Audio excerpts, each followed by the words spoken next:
Young people from all over the globe are joining up to fight for the future. I'm doing my part. I'm doing my part. I'm doing my part. I'm doing my part, too.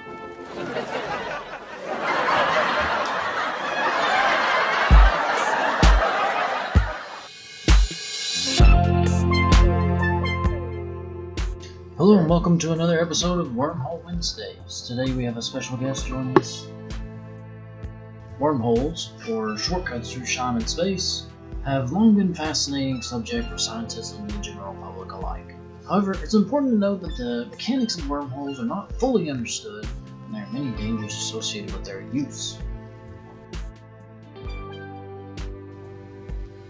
One potential danger is the risk of destabilization, where the wormhole could collapse and potentially cause catastrophic damage.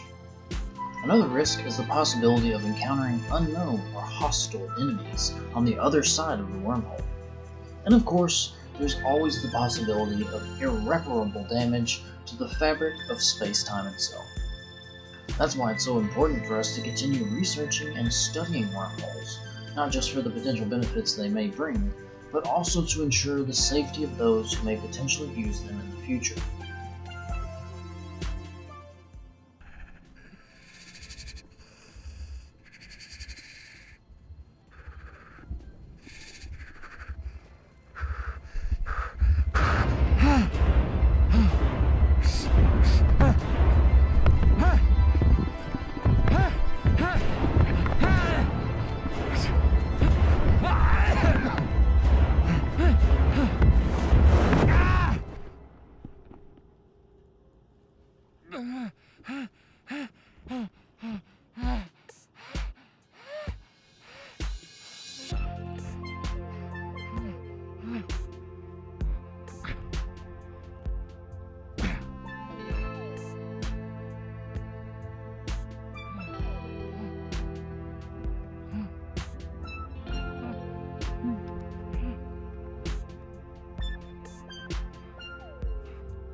For most of human history, we thought space was pretty simple, a big, flat stage where the events of the universe unfold.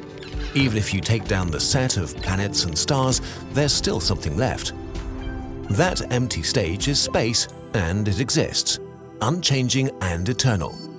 Einstein's theory of relativity changed that. It says that space and time make up that stage together, and they aren't the same everywhere. The things on the stage can affect the stage itself, stretching and warping it. If the old stage was like unmoving hardwood, Einstein's stage is more like a waterbed. This kind of elastic space can be bent and maybe even torn and patched together, which could make wormholes possible. Let's see what that would look like in 2D. To be traversable and useful, there are a few properties we want a wormhole to have. First, it must obviously connect two distant parts of space-time, like your bedroom and the bathroom, or Earth and Jupiter. Second, it should not contain any event horizons which would block two-way travel. Third, it should be sufficiently sized so that the gravitational forces don't kill human travelers. The biggest problem we have to solve is keeping our wormholes open. No matter how we make wormholes, gravity tries to close them. Gravity wants to pinch it closed and cut the bridge, leaving only black holes at the ends. Whether it's a traversable wormhole with both ends in ours, or a wormhole to another universe, it will try to close unless we have something propping it open. For very old string theory wormholes, that's the cosmic strings job. For man-made wormholes, we need a new ingredient: exotic matter. This isn't anything like we find on Earth, or even antimatter. It's something totally new and different and exciting, with crazy properties like nothing that's ever been seen before. Go on coverage. All right, fellas, go! I'm telling you, This is great. he's going to watch him come down to a landing. He's got contained. He's going to be the contained guy. Not letting anything get outside him on that kick return. We may even have a candidate for this exotic matter, the vacuum of space itself. Quantum fluctuations in empty space are constantly creating pairs of particles and antiparticles, only for them to be annihilated an instant later. The vacuum of space is boiling with them, and we can already manipulate them to produce an effect similar to the negative mass we're looking for. We could use this to stabilize our wormholes. Once we're keeping it open, the ends would start together, so we'd have to move them around to interesting places. We could start by wiring the solar system, leaving one end of each wormhole in orbit around the Earth. We could fling others into deep space.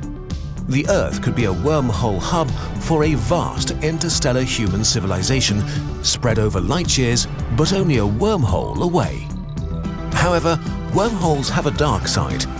Even opening a single wormhole kind of breaks the universe in fundamental ways, potentially creating time travel paradoxes and violating the causal structure of the universe. Many scientists think that this not only means they should be impossible to make, but that it's impossible for them to exist at all. So for now, we only know that wormholes exist in our hearts and on paper in the form of equations.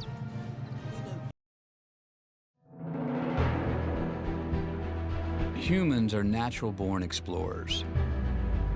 We charge into uncharted territory and seek out the unknown. We've mapped nearly every inch of Mother Earth and left tracks on the moon.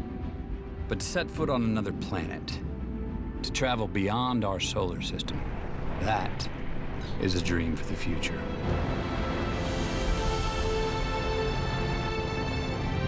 A dream that comes to life in the feature film Interstellar. We must think not as individuals, but as a species. We must confront the reality of interstellar travel.